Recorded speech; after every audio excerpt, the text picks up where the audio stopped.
একটা সংসার গড়ে ওঠে ভালোবাসার যত্নে। যে সংসারে কোনো কাজ করার কোনো অধিকার আমাদের থাকে না, সেই সংসারের প্রতি আমরা হাজার চেষ্টা করলেও ভালোবাসা আনতে পারবো না।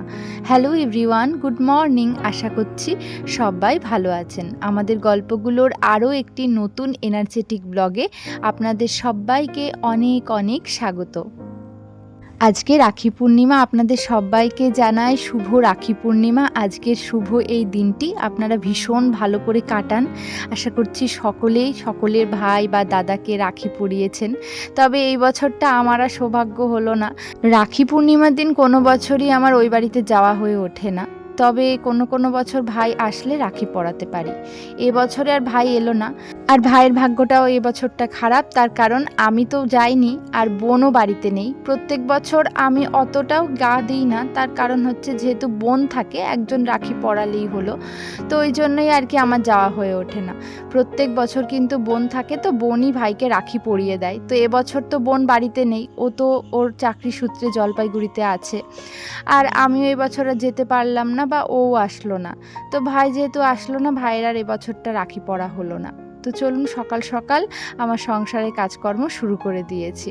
তো এদিকে না আমি এই গাছগুলো লাগিয়েছি, এটাকে বলে মিন্ট তুলসী, মানে দেখতে খানিকটা তুলসী পাতার মতন, আর এর যা গন্ধটা না সেটা একদম পুদিনা পাতার মতন। তো এই জন্য এটাকে মিন্ট তুলসী বলা হয়। ভীষণ উপকারী একটা গাছ বলতে পারেন, মানে তুলসীরও কাজ করে আবার পুদিনার মতন একটা গন্ধও দেয়। তো আমি না আজকে জুস বানাবো, শাশুড়ি মা বললেন একটু জুস বানাতে। তো ওই যে বিট, গাজর, একটু আদা, একটু কাঁচা হলুদ, কারি পাতা আর সাথে পুদিনা পাতা দিই। তবে বাড়িতে শাশুড়ি মা যে উঠোনে পুদিনা পাতাগুলো লাগিয়েছেন, সেই পুদিনা পাতাগুলো না নষ্ট হয়ে গেছে গাছগুলো, যে কারণে আমি ওই যে উপরে ওই মিন্ট তুলসীগুলো লাগিয়েছি ওগুলোই আজকে জুসে দিয়ে দিলাম। আর এই যে এখন একটু আমলকি দিয়ে দিচ্ছি।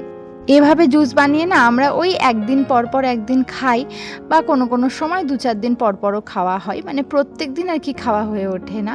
তো জুসটা চলুন বানিয়ে নিই। আজকে কিন্তু বাড়িতে ছোটোখাটো করে একটু পুজো আছে, যেহেতু আজকে পূর্ণিমা। তো আমাদের বাড়িতে গোপাল আছে, তো গোপালের একটুখানি ভোগ দেওয়া হবে। তো শাশুড়ি মা ওই জন্য সকাল থেকে ওই গোপালের ভোগেরই আয়োজন করছে। আর আমাকে বলা হলো আমি উপরে সকালের জন্য একটু রান্না করি, যাতে মানে সকালে যারা খাবে আর কি, অনেকে থাকবে ভোগ টোগ রান্না করার জন্য, তারাও হয়তো ভোগ রান্না করার পরে একটু খাবে। এই জন্য সকালবেলা অনেক রকম সবজি ভাবছি একটু সেদ্ধ দেবো, আর সাথে একটু টক ডাল করব।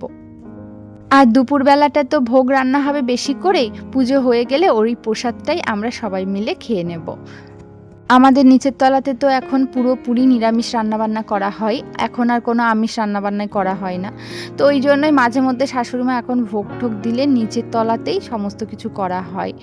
আর উপরে আমি মানে আমাদের মতন যে মাছ মাংস করলে রান্নাবান্না তো এমনি প্রতিদিন করি, তবে বিশেষ বিশেষ দিনে তো নিরামিষ আমরাও খাই। যেমন আজকে পূর্ণিমা, বাড়িতে পুজো আছে, আজকে কিন্তু আমরা টোটালি নিরামিষ খাবো।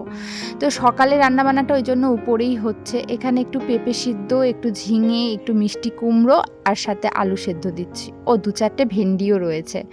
তো পেঁপেগুলোকে না একটু ভালো করে চিড়ে না দিলে ভালো মতন সেদ্ধ হয় না, দেখেছি পেঁপেগুলো শক্ত হয়ে থাকে, এই জন্য আমি একটু ভালো করেই চিড়ে দিলাম। নিচের তলাতে প্রচুর রকম এখন রান্না বান্না হচ্ছে ভোগের, তো সেই জন্য আর কি বলতে পারেন বিশেষ আয়োজন চলছে। আর নিচের তলাতে গিয়ে রান্না বান্না করলে আরও বেশি ঝামেলা, এই কারণে আর কি আমাদের উপর নিচ দুটো রান্নাঘরে ভীষণ সুবিধা হয় সত্যি কথা বলতে। তো অনেকেই ভাবে যে আলাদা রান্নাবান্না করা হয়, কিন্তু আলাদা রান্নাবান্না কথাটা ঠিক নয়। কথাটা হচ্ছে রান্নাবান্না একই সাথে হয়, শুধুমাত্র ওই যে আমিষ আর নিরামিষটাই এখন আলাদা করে করা হয়। তো বাড়িতে কেউ আসলেও এটাই ভেবে থাকে যে আলাদা রান্নাবান্না করে শাশুড়ি বৌমা, কিন্তু সেরকম কিন্তু ব্যাপার নয়।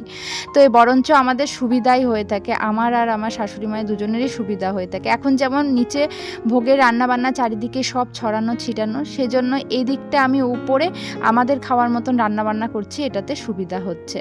তো মিছরি না কোলে আসার জন্য ভীষণ বায়না করছিল, তাই ওকে এখন আমাকে কোলে নিয়ে রান্না করতে হবে। তার কারণ আজকে না সবাই ভীষণই ব্যস্ত, যেহেতু পুজো আছে, শাশুড়ি মা তো ব্যস্ত, শ্বশুরমশাইও ওইদিকে সব পুজোর গোছগাছ করছেন।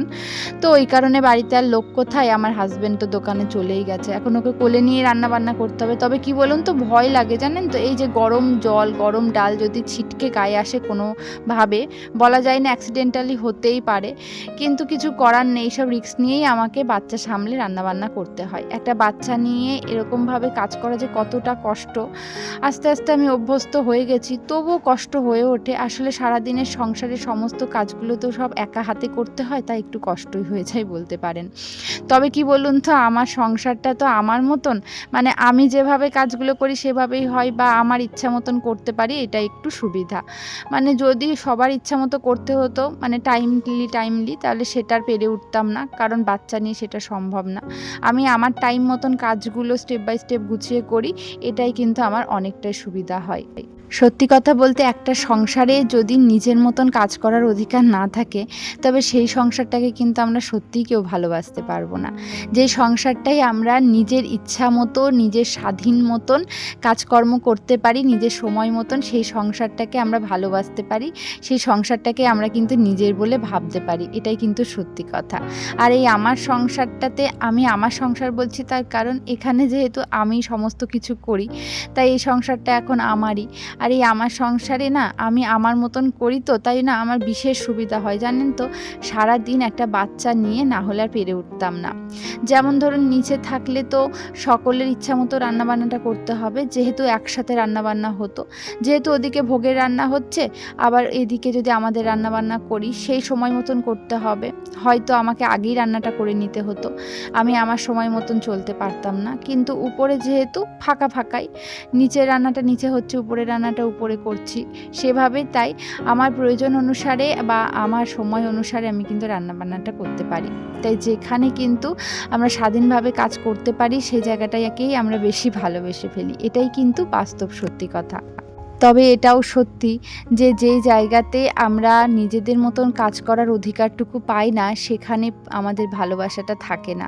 আপনি যতই চেষ্টা করুন, যেই সংসারে আপনার না কাজ করার অধিকারটা থাকবে না, বা যেই সংসারে আপনি আপনার স্বাধীন মতন, আপনার ইচ্ছা মতন কাজকর্ম করতে পারবেন না, সেই সংসারে কিন্তু আপনি হাজার চেষ্টাতেও সেই সংসারটাকে ভালোবাসতে পারবেন না, এটাই স্বাভাবিক।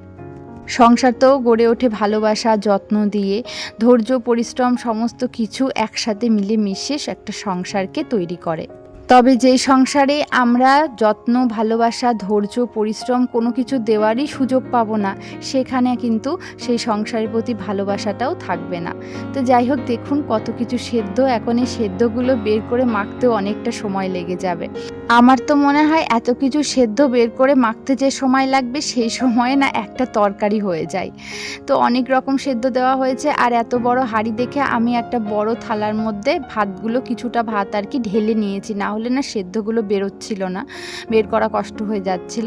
সেই জন্য কিছুটা, মানে অর্ধেকটা মতন ভাত ঢেলে নিয়ে তারপরে আস্তে আস্তে সেদ্ধগুলো দেখলাম খুঁজে পেলাম। যেহেতু দেখবেন সবজি সেদ্ধগুলো না সব মানে হাঁড়িতে নিচের দিকে চলে যায়, সেই জন্য খুঁজে পাওয়াটা কষ্ট হয়ে যায়। তো একটা থালার মধ্যেই একদম ভাগ করে 5 রকম সবজি, দেখুন আজকে 5 রকম সবজি মেখে নিচ্ছি। এবার আমার হাজব্যান্ডকে খাবার পাঠাতে হবে, বেলাও হয়ে যাচ্ছে। যতই সেদ্ধ ভাত হোক না কেন, করতে অনেকটা সময় লেগে গেছে, আর এই সেদ্ধগুলো মাখতে অনেকটা সময় লেগে যায়। এখন এই সেদ্ধগুলো মাখা হয়ে গেলে আমি এই খাবার নিয়ে চলে যাব নিচে হচ্ছে যারা ভোগ রান্না করছেন, ওনারা ভোগ রান্না হয়ে গেলে খাবে, তো সেই কারণে ওনাদেরকে যেহেতু খেতে দিতে হবে, তাই নিচেই নিয়ে যাব সমস্ত কিছু, ডাল ভাত, এই যে সবজি মাখাগুলো। দেখবেন বাড়িতে কোনো পুজো হলে এই যে খাওয়া দাওয়ার দিকটা আর পুজোর দিকটা দুটো তো আলাদা পার্ট, তো এই দুটো পার্ট একজন সামলাতে গেলে না অনেকটা কষ্ট হয়ে যায়। তাই দুটো পার্ট বাড়িতে যদি দুজন থাকে, দুজন সামলায়, তাহলে সেটার ক্ষেত্রে সুবিধা হয়। তো আমাদের বাড়িতে বরাবরই সেটাই হয়, মানে যখন কোনো পুজো হয় বাড়িতে, তখন শাশুড়ি মা পুজোর ওদিকটা দেখেন, আর আমার দায়িত্ব থাকে বরাবরই এই যে রান্নাবান্নার দিকটা। তো যে কারণে পুজোর ওদিকটা আমার যাওয়া হয় না, এই যে রান্নাবান্নার এই দিকটা আমাকে সামলাতে হয় আগাগোড়াতে। যখন নিচে ছিলাম তখনও তাই, মানে শাশুড়ি মা পুজোর দিকটা গোছাতেন, ঠাকুর ঘরের সমস্ত কিছু, আর আমি হচ্ছে রান্নাবান্না করতাম। কারণ যেহেতু সবাই তো আর উপোস করবে না বা সবাই পুজো দেবে না, পুজোর ভোগ রান্না করা, পুজোর জন্য গোছানো, এগুলো করতে সকলেরই আমার মনে হয় ভীষণ ভালো লাগে, আমারও ভীষণ ভালো লাগে। কিন্তু আমার তো দায়িত্ব একটা, এই যে রান্নাবান্নার দিকটা, তাহলে আমি আর পুজোর দিকে যাবই বা কী করে। তাই আমি আর না স্নান করিনি, একদম প্রতিদিন যেভাবে একেবারে স্নান করি সব কাজকর্ম সেরে সেটাই করব, যেহেতু পুজোর ওদিকটা শাশুড়িমাই দেখছেন। তাই আমি এদিকে আমার রান্নাবান্নার পরে রান্নাঘরটা পরিষ্কার করে নিলাম, আর ঘরের যা মোটামুটি কাজকর্ম থাকে সেগুলো সেরে নেব। আর নিচের তলাতে তো আমাদের যে বাড়িতে মাসি কাজ করে উনি সমস্তটা করে দেন, তো উনি সত্যি ভীষণ ভালো, জানেন, নিচের তলাটা পুরোটাই উনি কিন্তু সব পরিষ্কার পরিচ্ছন্ন করে দেন। তো এটা একটা সুবিধা, শাশুড়ি মায়ের বয়স হয়েছে, উনি তো পেরে ওঠেন না, তো ওই মাসির ওপরে কিন্তু ভীষণভাবে সেই জন্য ডিপেন্ডেন্ট। তো এই কারণে আর কি উপরের কাজগুলো আমি মাসিকে করতে দিই না। মাসি হয়তো বললে করে দেবে, কিন্তু আমি দেখছি যে ওনারও তো বয়স হচ্ছে, ওই মাসিরও তো বয়স হয়ে যাচ্ছে, তো উনি এত পারবেও না, বা আমাদেরও সামর্থ্য নেই যে ওনাকে এই উপরের কাজগুলো করিয়ে কিছু টাকা বেশি দেব। তো যাই হোক, এই যে আজকে ডিমগুলো দেখুন ভীষণ ফ্রেশ, আজকে ডিমগুলো না একদম ময়লা নেই গায়ে। অন্যদিন তো আমি ধুয়ে রাখি, আপনারা জানেন। এর আগে একটা ব্লগে একটা দিদিভাই কমেন্ট করেছিল ডিম নাকি ধুয়ে রাখতে নেই, ধুয়ে রাখলে নাকি ডিম নষ্ট হয়ে যায়। তবে আমি না যতবারই ডিম ধুয়ে রাখি না কেন ফ্রিজে রেখে দিই, তো আমি দেখি ভালোই থাকে, কোনোদিনও নষ্ট হতে দেখিনি। তবে আজকে ধুলাম না, তার কারণ আজকে খুব সুন্দর পরিষ্কার দেখুন ডিমগুলো, সেই জন্য ধোয়ার প্রয়োজন হয়ে ওঠেনি। আর আজকে ফ্রিজটা একটু মুছে দিচ্ছি, তার কারণ আগের দিন মাছের তরকারি রাখা হয়েছিল ফ্রিজে, আর মাছ রাখলে না আমি ফ্রিজ ভালো করে মুছে নিই, তার কারণ কোনো সময় বলা চাই না নিরামিষ কোনো তরকারি রাখতে হতে পারে। অনেক সময় কি হয়, নিচের নিরামিষ যে ফ্রিজটা রয়েছে সেখানে না তরকারি ধরে না, ওই ফ্রিজটা যেহেতু ছোট নিচের ফ্রিজটা, তো সব তরকারি না ধরলে অনেক সময় শাশুড়ি মা উপরে রাখতে বলেন, সেই জন্য আমি যখনই মাছের তরকারি রাখি তখনই কিন্তু তারপরেই ফ্রিজটা কিন্তু পরিষ্কার করে মুছে নিই। মাসে একবার করে আমি ফ্রিজটাকে ডিপ ক্লিনিং করি, তবে ওই প্রত্যেক সপ্তাহে অন্তত একবার করে কিন্তু আমি ফ্রিজ এভাবে মুছে নিই। বিশেষ করে যখন আমি মাছের তরকারি রাখি তখন তো মুছবই।